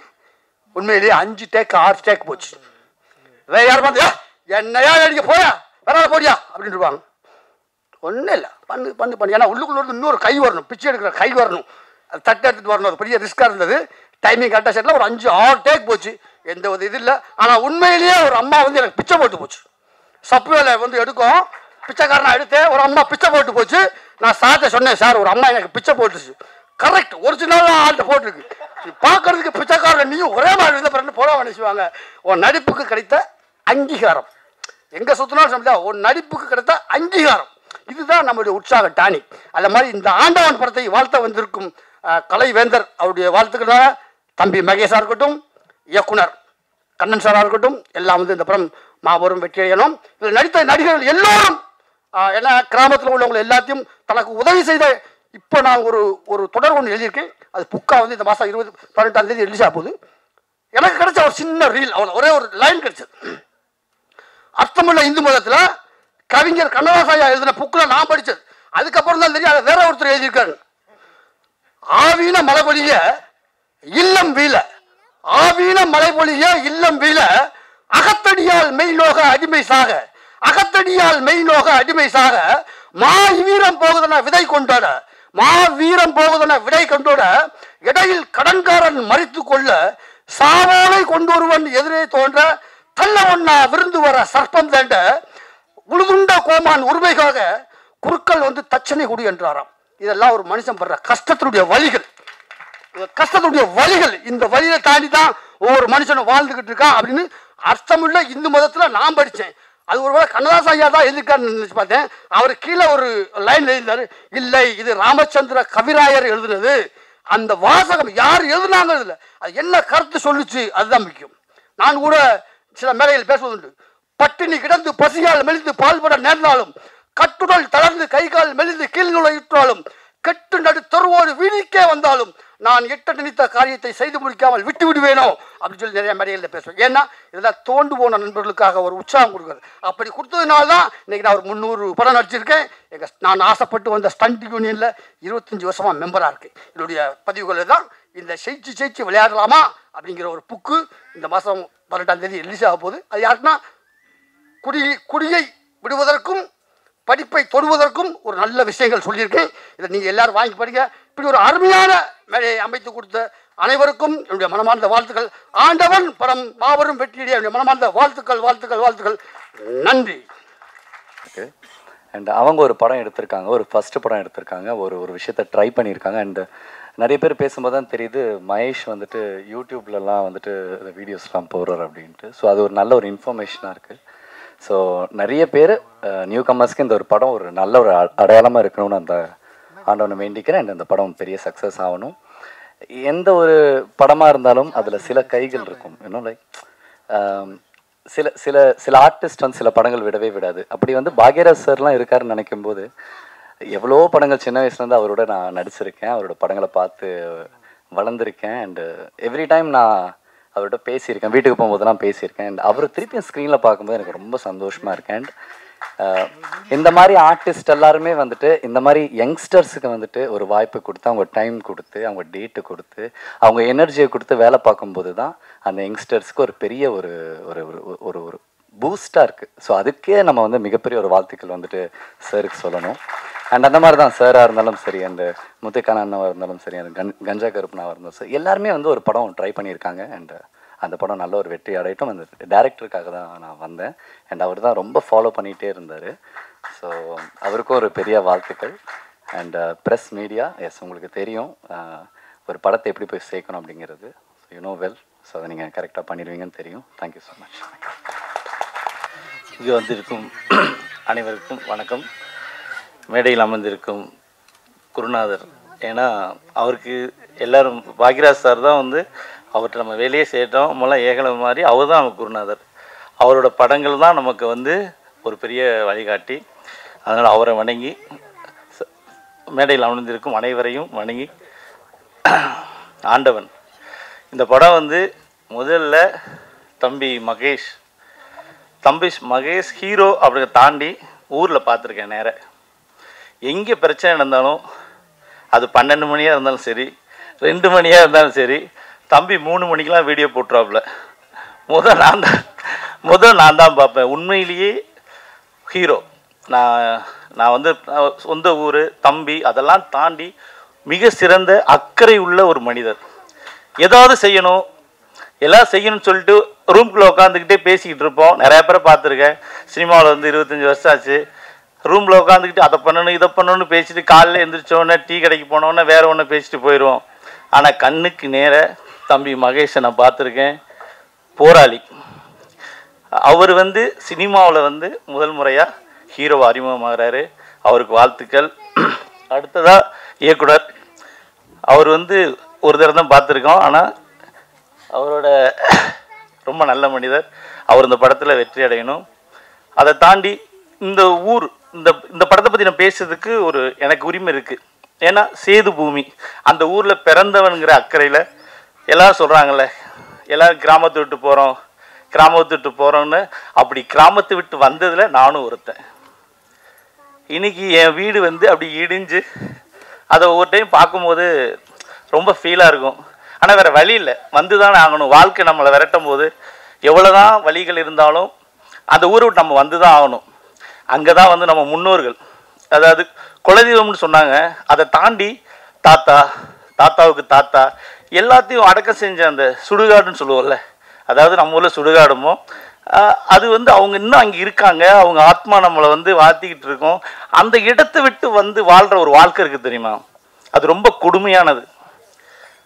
அப்படி கிராமங்களை விட்டு வாழும்போது இப்படிலாம் பேசும்போது ரொம்ப ஃபீலான ஒரு விஷயம். அதை படமாக்க நினைக்கிறது அதுக்கு பாராட்டணும். ஏன்னா சினிமா எடுக்க வரும்போதே பயமுறுத்துவாங்க. எப்படின்னா, என்னங்க நீங்கள் ப்ரொடியூசர் வரும்போதே நம்ம ஒரு ப்ரொடியூசரை கூப்பிட்டு வந்தோன்னா என்ன லைவ் அதுன்னு சொல்லிட்டு இவங்க பேர் வாங்குறதுக்கு நீங்கள் பணம் போடணுமா, 2 பாட்டு வேணும், சாங்கு வேணும், கிளாமராக ஏதாவது பண்ணுங்க, அப்போ தான் சினிமாவில் ஜெயிக்கலாம், போட்ட காசை எடுக்கலாம் அப்படின்னு கூட்டி வர ப்ரொடியூசரை விரட்டி விட்டுருவாங்க. அப்படி ஒரு இருக்க இந்த சினிமாவில் உண்மையிலேயே ஒரு வழியை சுமந்துக்கிட்டு என்ன ஆனாலும் பரவாயில்ல, இந்த காசு வருது வராமல் போகுது அப்படின்னு ஒரு மனுஷன் நினச்சி சினிமா பண்ணுறது இருக்குல்ல, அதுக்கு மிகப்பெரிய தைரியம் வேணும். அது 100 கோடிக்கு படம் எடுத்தாலும் சரி, 100 ரூபாய்க்கு படம் எடுத்தாலும் சரி, பணம் தான். அந்த பணத்தை ஒரு நல்ல விஷயத்துக்காக பயன்படுத்த நினைச்ச இந்த ஆண்டவன் டீமுக்கு மொத்த பேரும் அனைவருக்கும் தனித்தனியாக பேர் சொல்ல முடியாது. இதில் பணிபுரிந்த அனைவருக்கும் இந்த நேரத்தில் நன்றியை தெரிவித்துக் கொள்கிறேன். சேது பூமி அது பெரிய மகான்கள் பிறந்த பூமி, நிறையா சொல்லிக்கிட்டே போகலாம். இன்னைக்கு அந்த ஊர் எல்லாம் சொன்னாங்க பேசும்போது, அங்கே வறுமை, கருவேல மரம், அதெல்லாம் 60க்கு பின்னாடி நீங்கள் பார்த்தது. அதுக்கு முன்னாடி அந்த ராமநாதபுரம் சேது பூமி மிகப்பெரிய குண்டார்ந்து ஒரு ஆறு ஓடின பூமி. இருமுறை விவசாயம் நடக்கும் அங்கு. விவசாயம் பயங்கரமாக நடக்கும். ஏன்னா அதுதான் அந்த அந்த பூமியோட தன்மை.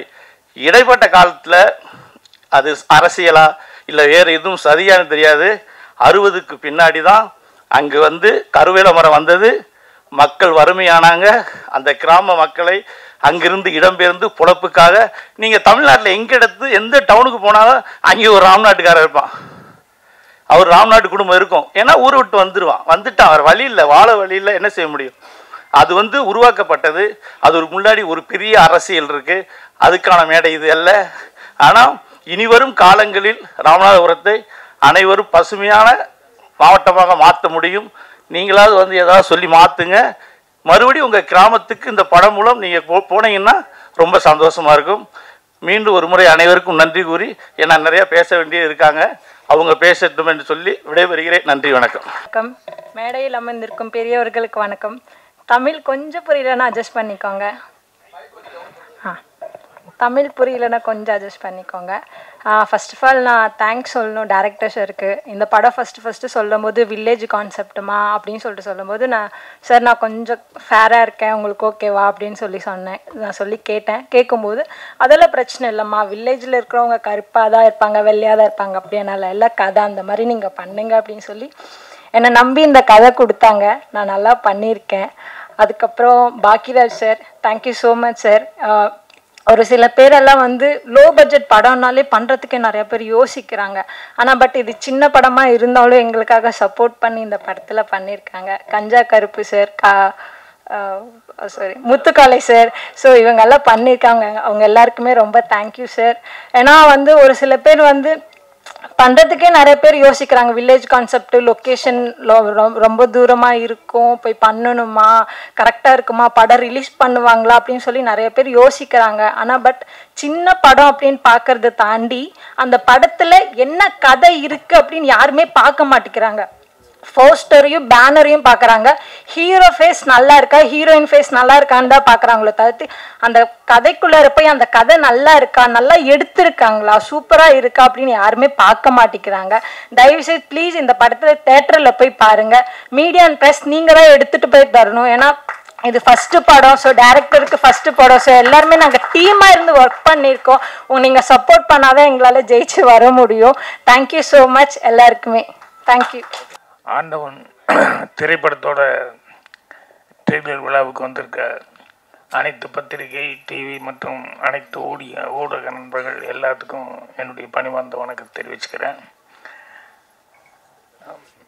இங்கே எனக்கு இந்த ஸ்படிய மாலை கொடுத்து அப்புறம் முருங்கைக்காய் வேறு கொடுத்தாங்க. அவங்களுக்கு நன்றி தெரிவிச்சுக்கிறேன். அவர் நேதாஜி அவர்கள் இன்னும் இருக்கிறதா, அவர் ரொம்ப சுவாமிநாதன் அவர்கள் ரொம்ப நம்பிக்கையோட அவர் அந்த பேச்சில் அது தெரியுது எந்த அளவுக்கு அவர் வீரியமாக இருக்கார் அப்படின்னு சொல்லிட்டு. ஸோ அவங்களுக்கு என்னுடைய மனமார்ந்த நன்றி. எங்கள் ஸ்கூலில் படிக்கும்போது ஒரு வாத்தியார் இருந்தார். அந்த வாத்தியாருக்கு ஒரு ஹேபிட் என்னென்னா, யாராவது ஸ்பெல்லிங் தப்பாக சொல்லிட்டாங்கன்னா அவர் ஒத்துக்க மாட்டார். அந்த ஸ்பெல்லிங்கை கரெக்ட் பண்ணியே ஆகணும் அப்படின்னு சொல்லிட்டு அதுக்கு என்ன பிரயத்தனம் எடுக்கணுமோ எடுத்துக்குவார். அவ்வளோ முயற்சி பண்ணுவார். அது கிளாஸில் நான் உட்காந்துருப்பேன், எவனாவது எப்பாவது மாட்டிக்குவாங்க இல்லையா ஸ்பெல்லிங் சொல்ல தெரியாமல். அதனால் ஒரு பையன் எந்திரிச்சு ஏதோ பேசும்போது அவனுக்கு பிளாட்ஃபார்ம்னு சொல்ல வரல, அவன் ஃப்ளாட் பாம் அப்படின்னா இங்கே ஒரு வாத்தியார் பிடிச்சிட்டாரு. பிளாட், அவன் ஃப்ளாட் அப்படிங்கிறான். பிளாட் பா பா பிளாட்ஃபார்ம் அப்படின்னு. பிளாட்ஃபார்முங்கிறான். இவர் பிளாட் இப்படியே சொல்லிக்கிட்டு இருக்காரு. அவனும் எஃப்எஃப்லேயே சொல்லிட்டு இருக்கான ஒழிய அவன் ஃப்ளாட்லாம் பீல ஆரம்பிக்க மாட்டேங்கிறான். இது அடுத்த பீரியட் பெல் அடிக்கும், அந்த வாத்தியார் வந்துவார், வந்தால் உள்ளே வந்துட்டு இந்த வாத்தியார் இருக்கிற பாட்டு கொஞ்சம் எக்ஸ்கியூஸ் மீ அப்படின்னு சொல்லிட்டு மறுபடியும் அந்த பிளாட்னு இவர் எப்படியாவது சொல்கிறதுக்கே ட்ரை பண்ணிட்டுருப்பார். இது ஒரு நாள் அவர் வந்து இந்த வாத்தியாரும் ஸ்பெல்லிங் கரெக்ட் பண்ணுற வாத்தியாரும் இன்னொரு வாத்தியார் உட்காந்து பேசிட்டு இருக்காங்க. அது நடுவில் இந்த பில்டிங் அந்த பில்டிங் நடுவில் கிராஸ் பண்ணும்போது அவங்க நின்று ஏதோ பேசிட்டு இருந்தாங்க. அப்போ அந்த ஆப்போசிட் வாத்தியாரை வந்து தோட்ட வேலை செய்கிற ஒரு கார்னர் இருக்கார் இல்லையா, அது செடியெல்லாம் வெட்டி கட்டி தண்ணியெல்லாம் ஊற்றுற ஒரு கார்னர், அவர் வந்து அந்த வாத்தியாரை கூப்பிட்றதுக்காக பக்கத்தில் வந்து, சார் உங்களை லைப்ரரி மாஸ்டர் வர சொன்னாருங்க அப்படின்னா, நான் வர்றேன்னு சொல்லுன்னு அவர் சொல்கிறாரு. இல்லை இருக்கட்டும் அப்படின்னு சொல்லிட்டு என்ன சொன்னேன், இந்த லைப்ரரி மாஸ்டர் வர சொன்னேன். லைப்ரரி இல்லை லைப்ரரி அப்படின்னு. அவன் தோட்ட வேலைக்காரன், அவனுக்கு என்ன தெரியும், அவன் லைப்புன்னே சொல்ல வரல, அவனுக்கு ரைப்புன்னு லைப் இப்படியே சொல்லியிருந்தேன். இது எங்களுக்கு எல்லாம் எப்போவுமே காமெடியாக இருக்கும். இந்த மாதிரி அவர்கிட்ட யார் சிக்குவாங்க, எவ்வளோ நேரம் பாடம் எடுப்பார் அப்படின்னு சொல்லிட்டு. ஆனால் அவருடைய இயல்பு அப்படிங்கிறது அது. அவனை கரெக்ட் பண்ணியே ஆகணும், அவன் தப்பாக சொல்கிறது விடக்கூடாது, அவனை கரெக்ட் பண்ணியே ஆகணும்னு சொல்லிட்டு அவ்வளோ பிரயத்தனம் பண்ணிட்டு பண்ணுவார். என்னென்னா இது அவருடைய கேரக்டர். இது யாருக்காக சொல்ல வந்தேன் அப்படின்னு சொன்னால் நம்ம கண்ணனுக்காக சொல்ல வந்தேன். என்ன அப்படின்னா, எல்லாரும் எப்படியோ சினிமா எடுக்கணும், அதை பண்ணு இதை பண்ணு நினச்சா கூட நான் எடுக்கிற சினிமா இப்படித்தான் இருக்கணும் அப்படின்னு சொல்லிட்டு கங்கணம் கட்டிட்டு, அது வெற்றி தோல்வி முக்கியம் இல்லை, அது காசு வருதா போகுதாங்கிறது முக்கியம் இல்லை, நான் ஏதாவது உபயோகமான ஒரு கருத்து சொல்லியே ஆகணும் அப்படின்னு சொல்லிட்டு அதில் அவ்வளோ தீர்மானமாக இருந்து அவர் இந்த படத்தை பண்ணியிருக்காரு. அந்த கதை சொன்ன நாள்லேருந்து நான் அவர்கிட்ட அவருடைய கேரக்டரு அந்த ஊருக்கு போனது நடித்தது இதை பார்த்துக்கிட்டே இருக்கிறேன். அப்போ இப்போ கூட பேசிட்டு இருக்கும்போது சொல்கிறார், நான் வந்து இந்த மாதிரி படங்கள் தான் எடுப்பேன் அப்படிங்கிறத வந்து தீர்மானமாக இருந்துகிட்ருக்காரு. அது சில பேர்த்தினுடைய கேரக்டர் என்னென்னா, அவங்களுக்கு வந்து நம்ம ஒன்று இப்படி செய்யணும் அப்படின்னு சொல்லி தீர்மானம் பண்ணிட்டோம்னா அது இப்படி தான் இருக்கணும். ஆனால் அவங்களுக்கு வந்து அதில் ஒரு பிடித்தம் வந்துருச்சுன்னா அது பண்ணுவாங்க. அந்த கண்ணன் அவர்களை வந்து என்னடா அவருக்கு பிடிச்சிருக்கு அப்படின்னு சொன்னோம்னா, அவர் அந்த மக்கள் மேலே இருக்கிற ஒரு இதுதான்.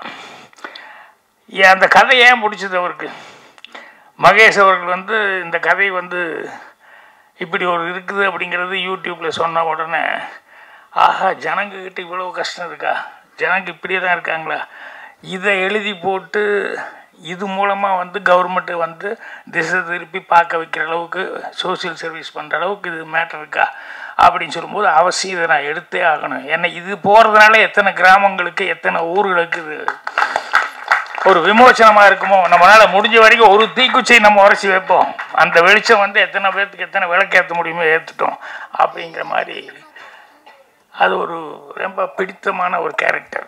நான் காமெடியாக ஆரம்பிச்சிருந்தேன் அந்த வாத்தியாரை பற்றி, ஆனால் இது காமெடி இல்லை, ரியல் லைஃப்பில் சீரியஸான ஒரு கேரக்டரைசேஷன், அடுத்தவங்களுக்கு உதவியாக கடைசி வரைக்கும் இருக்கணும்னு. அதே மாதிரி இன்னொரு மேட்ரு, ஹீரோன்னா நம்ம எல்லாமே ஹீரோன்னு இமேஜின் பண்ணிட்டுருப்போம். ஏன்னா நம்ம சினிமா பார்க்குறதுனால ஹீரோன்னு இவங்க தான் அவங்க தான் அப்படின்னு சொல்லி ஹிஸ்டாரிக்கல் ஹீரோன்னு அப்படி தான் அப்படின்ட்டு. எனக்கு தெரிஞ்ச ரொம்ப பிடிச்ச ஒரு ஹீரோ ஒரு ஆள், அவருக்கு என்னென்னா, அவர் குருநாதர், டேய் மோட்சத்துக்கு போகிறதுக்கு உனக்கு நான் வந்து ஒரு வழி சொல்கிறேன், என்னென்னா அது ஒரு மந்திரம் சொல்கிறேன், இந்த மந்திரத்தை நீ கற்றுக்கிட்டு இதை நீ சொன்னீன்னா உடனே உனக்கு மோட்சம் கிடைக்கும். ஆனால் ஒன்று, இந்த மந்திரத்தை வந்து தயவுசெய்து நீ வேறு யாருக்காவது போய் சொல்லிடக்கூடாது, சொல்லிவிட்டு அவன் தலை வெடிச்சு எடுத்துருவேன் நீ, அதனால் உனக்கு மட்டும் மோட்சத்துக்கு போகிறதுக்கு இந்த மந்திரம் அப்படின்னு சொல்லிட்டு ஓம் நமோ நாராயணா அப்படின்னு சொல்லி கொடுத்தாரு. அந்த ஆள் பார்த்தான், ஓ நமோ நாராயணான்னு சொன்னால் உடனே மோட்சத்துக்கு போகிறதுக்கான ஒரு வாய்ப்பு இருக்கா அப்படின்னு ஒன்று நேராக காலையில் வெடிஞ்சு எழுந்திரிச்சோன்னே ஒரு 7:30 மணிக்கு போய் அந்த ஊரில் இருக்கிற ஒரு பெரிய கோபுரத்தில் போய் ஏறி மேலே நின்ட்டான்னு கத்தினான். எல்லாரும் என்னடா கோபுரத்தில் இருப்பாங்க, ஏதாவது செத்துக்கு தொலைய போகிறான் போலுக்கு, என்ன இந்த ஆளுக்கு என்ன ஆச்சு அப்படின்னு சொல்லிட்டு எல்லாரும் ஊரே வந்து வேடிக்கை பார்க்கும்போது சொன்னார், இல்லை உங்களுக்கு எல்லாத்துக்குமே மோட்சத்துக்கு போகிறதுக்கு ஒரு நான் மந்திரம் சொல்லி கொடுக்குறேன் அப்படின்னு சொல்லிட்டு, ஏன்னா அவன் முடிவு பண்ணிட்டான், இந்த ஒரு மந்திரத்தை சொல்லி நான் ஒருத்தர் மட்டும் மோட்சத்துக்கு போகிறத விட நம்ம ஊருக்கே மோட்சம் கிடைக்கட்டுமே அப்படின்னு சொல்லிட்டு ஓம் நமோ நாராயணா அப்படின்ட்டான். ஸோ அவன் கேரக்டரைசேஷன் பாருங்கள், உனக்கு மோட்சம் கிடைக்கும் அப்படின்னா எனக்கு ஒருத்தனை விட நான் சொல்கிறதுனால ஊருக்கே கிடைக்கும்னு சொல்லும்போது ஊரே மோட்சம் அடையட்டுமே நம்ம ஊருக்காரங்க எல்லாருமே அப்படிங்கிற எவ்வளோ பெரிய பரந்தவன். அந்த தான் ஹீரோ, அவர் தான் ராமானுஜர். அது என்னன்னா மகேஷுக்கு அதை சொல்லலாம். ஏன்னா எல்லாரும் என்னென்னமோ பண்ணிக்கிட்டு இருக்காங்க, நமக்கு இதனால் என்ன வருமானம், இதனால் என்ன நமக்கு பொழப்பு, இதனால் என்ன கிடைக்குது அப்படிங்கிறது இல்லாமல் எங்கே எது நடந்தாலும் அந்த கிராமத்தில் இருக்கிறவங்க அவர்களும் மனிதர்கள் தான், சக மனிதர்கள், அவங்களாம் இவ்வளோ சிரமத்தில் இருக்காங்க, இவ்வளோ இப்படி இருக்காங்க அப்படின்னு சொல்லிட்டு உடனே அதை வீடியோவை பதிவு பண்ணி எல்லா பக்கம் போய், ஏன்னா இவர் வீடியோவில் பதிவு பண்ணது தான் அது கலெக்டர் வரைக்கும் போய் கவர்மெண்ட் வரைக்கும் போய் அதுக்கப்புறம் கூப்பிட்டு, ஏன்னா அந்த கிராமம் நான் போய் உண்மையில் இறங்கி பார்க்கும்போது உண்மையிலேயே இப்படி ஒரு கிராமமா அப்படின்னு பார்த்தேன். ஏன்னா ஆளே இல்லை அந்த கிராமத்தில். ஸோ ஒரு 50 வீடு இருக்குது, 50 வீடுமே அப்படி உடஞ்சி இப்படி உடஞ்சி, கதவு இல்லாமல், சிலது கதவு போட்டிருக்கு ஆனால் செவர் இருக்காது, இப்படி இந்த மாதிரி வித்தியாசமாக இருக்குது. நானும் உள்ளே போய் பார்க்குறேன், எங்கள் ஷூட்டிங் ஆளுக 10 பேர் தவிர்த்து வேறு யாருமே இல்லை. அந்த மாதிரி ஒரு ஊர். அந்த ஊரில் ஒரு வைத்தியர் அவங்க சம்சாரம் மட்டும்தான் இருக்காங்க. என்னென்னா அந்த வைத்தியர் அந்த சம்சாரமும் வந்து அவங்களுக்கு எங்கேயோ ஒரு 10-15 மைலில் அந்த சுற்று வட்டாரத்தில் எங்கேயாவது இருந்து வருவாங்க. எதாவது உடம்பு சரியில்லைன்னா இந்த வைத்தியர்கிட்ட வந்து கேட்டு வாங்கி எதாவது மருந்து வாங்கி சாப்பிட்டு போவாங்க. அவங்களுக்கு அவர்கிட்ட வந்தால் நல்லா வரும், நமக்கு நல்லாயிரும், சலீஸாக கொடுப்பாரு அப்படிங்கிற மாதிரி சொல்லி அந்த நம்பிக்கையில் வந்துட்டு போயிட்டுருக்காங்க. இவரும் அது வந்தால் போதுன்னு இங்கேருந்து ஒரு வாரம் 10 நாளைக்கு ஒரு தடவை டவுனுக்கு போய் அந்த ஒரு வாரம் 10 நாளைக்கு வேண்டியது மட்டும் வாங்கிட்டு வந்துட்டு அவரும் அவங்க சம்சாரம் மட்டுமே அவங்க சமையல் பண்ணி சாப்பிட்டு, அவங்களுக்கு ஏதோ கொஞ்சம் தண்ணி வருது அங்கே ஒரு ஓரமாக, அதில் வந்து அந்த கிராமத்துலேயே அவங்க இருக்காங்க. அப்போ தான் சொன்னார், இவங்க ஒரிஜினலு படத்தில் வந்து நடிக்க வச்சது வந்து வேறு கேரக்டர், சினிமாக்காக நடிக்க வச்சேன், ஆனால் ஒரிஜினல் இவங்க அப்படின்னு சொல்லிட்டு. என்னென்னா இந்த மாதிரி ஒரு ஒரிஜினலாக இருந்து இதை வந்து எழுதி போட்டு அதுக்கப்புறமா வந்து அந்த கலெக்டர் அவங்க வரைக்கும் தகவல் போய் அவர் வந்து அவங்களுக்கு வீடு கட்டி கொடுத்து கவர்மெண்ட்டில் அந்த ஸ்கீமில் அப்படி இருக்கக்கூடாது அப்படின்னு சொல்லி. ஸோ இந்த நான் படத்தில் நான் பேசின டைலாக் எல்லாம் வந்து ஒரிஜினலான டைலாக்கு, ஒரிஜினலாகவே அப்படிலாம் ஒரு திட்டம் இருந்து அந்த திட்டத்து மூலமாக அந்த வீடு கட்டி கொடுத்து நானும் அந்த வீடு ஓப்பனிங்கு போகிற மாதிரி தான் அந்த சீனெல்லாம் பண்ணியிருந்தாங்க. அந்த வீடு அவங்களுக்கு கொடுத்துட்டு அதே மாதிரி என்ன சொல்லுவோன்னா, இந்த கிராமத்தில் எல்லாருமே வந்து அவங்கவுங்க சொந்த ஊருக்கு வந்து மீண்டும் விவசாயம் பார்க்கறதுக்காக அதுக்காக சில திட்டங்களை போட்டு அவங்களுக்கு என்ன உதவி பண்ணுமோ அதை பண்ணுறதுக்கு ரெடியாக இருக்கிறோம் அப்படிங்கிற மாதிரி என்னுடைய கேரக்டர் மூலமாக கலெக்டர் டைலாக் சொல்கிற மாதிரி சொல்லியிருக்கான். இது என்னென்னா யாருமே வந்து சொந்த ஊர் விட்டுட்டு போகணும் அப்படிங்கிற மாதிரி யாரும் அப்படியெல்லாம் ஒன்றும் நினைக்கிறது இல்லை. ஆனால் மனிதனுடைய சூழ்நிலைகள் அவனுக்கு எதிர்காலம் என்ன அப்படிங்கிறதுனால இப்போ கேந்திரன் முனுசாமி அவர் பேசும்போது எந்த ஊருக்கு போனாலும் ஒரு ராமநாதபுரத்துக்காரன் ஒரு திருப்பான் அப்படின்னு சொல்கிறதுன்னா, அங்கே மழை இல்லை, தண்ணி இல்லை, எல்லாமே விவசாயம் முதல் கொண்டு எல்லாமே பிரச்சனைங்க போது அப்போ பிழைப்புக்கு வழி தேடி அவங்க புறப்படுறது அப்படின்னு வந்துடுது. அதே மாதிரி சில நேரங்களில் வந்து என்னென்னா நம்ம பொழப்பு எப்படியோ போயிடுச்சு, அட்லீஸ்ட் நம்ம குழந்தைகளாவது நல்லா இருக்கட்டும்னு அவங்களுக்கு 4 எழுத்து படிக்க வச்சு அவங்கள எப்படியாவது அனுப்பிச்சு அவங்க நல்லா இருக்கட்டும்னு அனுப்புகிற மாதிரி இப்படி பண்ணதுனால தான் அந்த கிராமங்களில் வந்து நிறைய இடங்களில் அந்த மாதிரி நிறைய ஊர் இருக்குதுன்னு சொல்லி அந்த மகேஷ் அவர்கள் வந்து போய் ஒவ்வொரு இடத்துலையும் வந்து இது யூடியூப்புக்காக ஷூட் பண்ணிட்டு வந்து அது எல்லா கிராமங்கள்லேயும் ஒரு விழிப்புணர்வு வர அளவுக்கு வந்தது. ஸோ அந்த அளவுக்கு இவங்க 2 பேருமே வந்து இவர் ஒரு கேரக்டர்னா அவர் ஒரு கேரக்டர். ஸோ இதெல்லாம் ரியல் லைஃப்பில் இப்போ இன்றைக்கி வந்து பேச வந்தவங்கெல்லாம் கூட பார்த்தீங்கன்னா உண்மையான அந்த கிராமத்தினுடைய ஃபீலிங் அவங்கக்கிட்ட இருக்குது. அது சமூக சேவகர்லேருந்து இதை நடித்த ஒரு வரைக்கும் எல்லாருமே பேசுனாங்க அப்படின்னு சொல்லி சொன்னோம்னா எல்லோரும் ஆத்மார்த்தமாக அவங்க மனசுக்குள்ளே வந்து எங்கள் கிராமத்தில் இப்படி இருக்குது, எங்கள் ஊர் சொந்த மண், இதை நாங்கள் எப்படி விட்டுட்டு போகிறது அப்படிங்கிற மாதிரி பேசியிருந்தாங்க. ஸோ கேட்கும்போது ரொம்ப யதார்த்தமாக இருக்குது, சந்தோஷமாக இருந்தது. ஸோ ஊருக்காரங்களும் நிறைய பேர் வந்திருக்காங்க. மற்றவங்க கூட முத்துக்காடை ஒரு புக் எழுத போகிறேன்னு என்கிட்ட வந்து சொல்லிகிட்டு இருந்தார். அவர் தமிழ் மேலே இவ்வளோ பற்றுதலாக இருப்பார் அப்படிங்கிறதும், தமிழை வந்து இவ்வளோ தூரம் கற்றுக்கிட்டு இருக்காரு அப்படிங்கிறது எனக்கு உண்மையிலேயே ஆச்சரியமாக இருக்குது. கண்ணதாசன் சாரை பற்றி பேசி, அவருக்கு ஆரிஜின் யாருன்னு பேசி, அதுக்கப்புறம் அவர் எழுத போகிற புஸ்தகத்தை பற்றியெல்லாம் வந்து என்கிட்ட சொல்லி, அந்த புஸ்தகம் என்ன மாதிரி புஸ்தகம் அப்படிங்கிற மாதிரி சொல்லி எனக்கு அணிதர கொடுங்க அப்படின்னு சொல்லிட்டு பேசுறதுக்கு முன்னாடியே கேட்டார். வந்தோன்னையுமே நான் புஸ்தகம் எழுதியிருக்காருன்னு அணிந்தர் கேட்குறாருங்கும் போது கண்டிப்பாக நான் கொடுக்குறேன் அப்படின்னு சொல்லிட்டேன். அவர் பேசி இந்த மாதிரி இவ்வளோ தூரம் தமிழ் பற்றுதலாக அவர் பேசி ரொம்ப சந்தோஷமாக இருந்தது. அது மாதிரி எல்லாருமே பேசினவங்க ஒவ்வொருத்தரும் எல்லாமே நல்லா பேசினேன். இந்த பொண்ணு வேறு தமிழ் வந்து கொஞ்சம் அப்படி இப்படி இருந்தால் அட்ஜஸ்ட் பண்ணிக்குவானா. அப்புறம் தான் கேட்டேன், தமிழ் சுத்தமாக தானே பேசுது, ஏன் இப்படி பேசுகிறாங்க அப்படின்னு. எந்த ஒரு தாய் பாஷைன்னு தெரியலன்னா அப்புறமா ஆந்திரா அப்படின்னு சொல்லி தெலுங்கு அப்படிங்கிற மாதிரி சொன்னாங்க. ஸோ இவங்க எல்லாருமே வந்து அது நடிக்கும்போது வர அந்த பொண்ணு கேட்டது எனக்கு ரொம்ப ஆச்சரியமாக இருக்குது.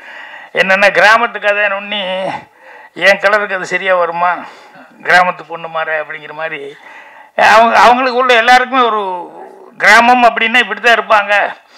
கருப்பாக இருப்பா, அந்த வெயிலில் அலைஞ்சு கிளைஞ்சி நல்லா பிறந்திருந்தா, கொஞ்சம் கலராக பிறந்திருந்தா கூட அந்த வெயிலுக்கு அதுக்கும் அந்த இதில் வந்து ஆட்டோமேட்டிக்காக அந்த கலர் எல்லாம் வேறு மாதிரி ஆகி போகும் இல்லையா. அதனால் அது சரியாக இருக்குமா அப்படிங்கிற மாதிரிலாம் நியாயமான ஒரு சந்தேகத்தில் டைரக்டராக இல்லை, அதெல்லாம் ஒன்றும் காரணமெல்லாம் இப்படி கிடையாது, கருப்பு சிவப்பெல்லாம் காரங்க பார்க்குறாங்க அப்படிங்கிற மாதிரி சொல்லி.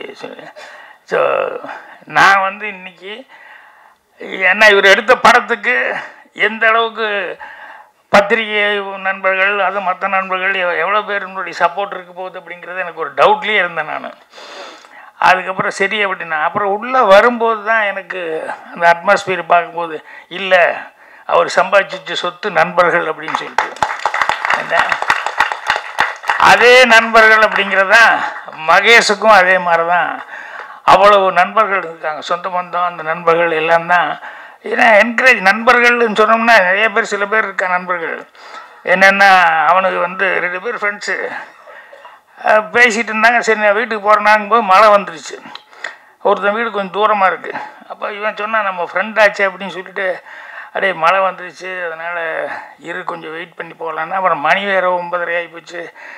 ஏண்டா நீ எப்போ நீ மழை நின்று எப்போ வீட்டுக்கு போய் சாப்பிட்றது அப்படின்னு போய் சம்சாரத்துட்டு சொல்லி உட்கார்றானா ஹாலில் உட்கார சொல்லிவிட்டு சாப்பிட்டே போயிடல கொஞ்சம் சம்சாரத்துட்டு சொல்லிட்டு வரேன்னா போய் திடீர்னு சம்சாரத்துட்டு அம்மா சாப்பாடு எங்கள் திடீர்னு இப்படி வந்து சொல்கிறீங்களே என்னங்க ஏம்மா மழை திடீர்னு வந்தால் நான் என்னம்மா பண்ண முடியும், அதனால் பாரு அப்படின்னு. ஏதாவது வர்றவங்களுக்கு ஏதாவது விசேஷமாக ஏதாவது செஞ்சாலும் பரவாயில்ல, வந்தவொன்னே ஏதோ ஒன்று செய்ய அப்படின்னு சொன்னால் என்ன அர்த்தம், முடிஞ்சதை செய்யுமா பசிக்கு தானே செய்ய அப்படி இப்படின்னு சொல்லி போட்டு நான் என்ன கூட ஹெல்ப் பண்ணுறேன்னு ஏதோ கொஞ்சம் இது பண்ணி போட்டு அப்புறம் வந்து பார்த்தா ஆள் அவனை காணோம்.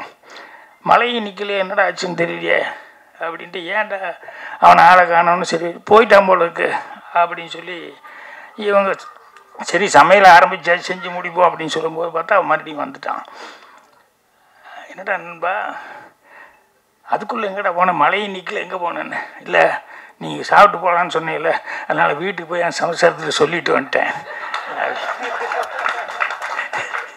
சாப்பாடு கிடைக்குதுன்னு ஒன்று இங்கிருந்து மலையிலே ஒரு துண்டை போட்டுக்கிட்டு போய் சொல்லிட்டு இங்கே வந்து சாப்பிட்டு போகலான்னு வந்தேன்.